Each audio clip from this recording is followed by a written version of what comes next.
I need you to sit with this fact for exactly 3 seconds. The United States government bombed its own citizens, not during wartime, not in self-defense, on a residential block, in a city, in 1985, May 13th, 1985, Philadelphia, Pennsylvania. A helicopter appeared over the Cobbs Creek neighborhood. Inside that helicopter, a bomb. Not a warning, not a negotiation, a bomb. The target?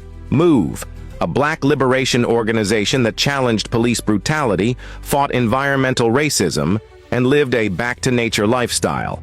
For that, they would be erased from history. According to Wikipedia and verified by the Philadelphia Special Investigation Commission, after a 90-minute shootout where police fired more than 10,000 rounds of ammunition at a residential house containing children, Mayor Wilson Goode, Philadelphia's first black mayor, authorized something unthinkable. He ordered the bombing of his own city.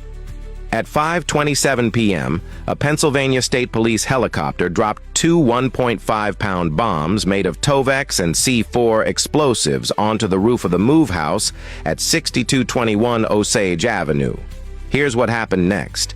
The explosion ignited a gasoline-powered generator inside the home and set the entire structure on fire. Then, this is crucial, city officials made a choice. According to investigative reports from WHYY News, the Philadelphia Fire Department was ordered to let the fire burn, not to contain it, not to save the people, to let it burn. For 90 minutes they watched. 61 homes burned, an entire neighborhood erased. 250 people lost their homes, families destroyed. Our lives gone.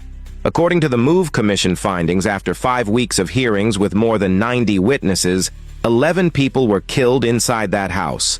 6 adults and 5 children. 5 children.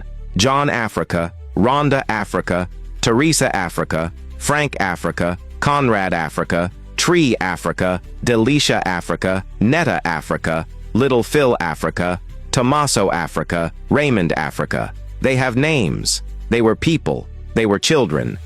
And here's the part that should haunt America. No city official was criminally charged. No one went to prison.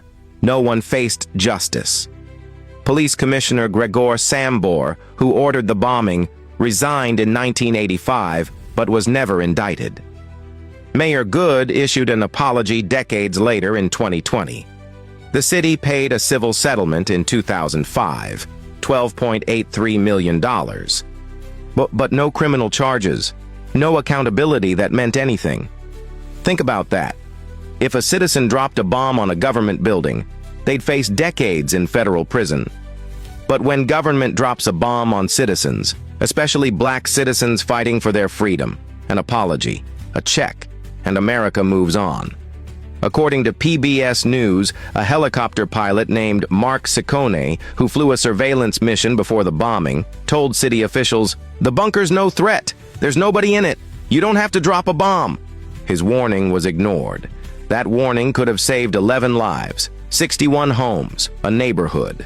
The Philadelphia Special Investigation Commission officially called the bombing unconscionable. The New York Times compared the aftermath to war-torn Beirut. But most Americans have never heard this story. And in November 2020, Philadelphia City Council formally apologized. In May 2025, 40 years later, they finally declared May 13th a day of reflection and remembrance. But the victims still await justice. The survivors ask for a memorial, for their names to be remembered, for the story not to be buried again. This is the city that bombed itself. This is the government that killed children and faced no consequences. This is American history they hoped you'd never know. But now you know. So what are you going to do? Comment. Share this.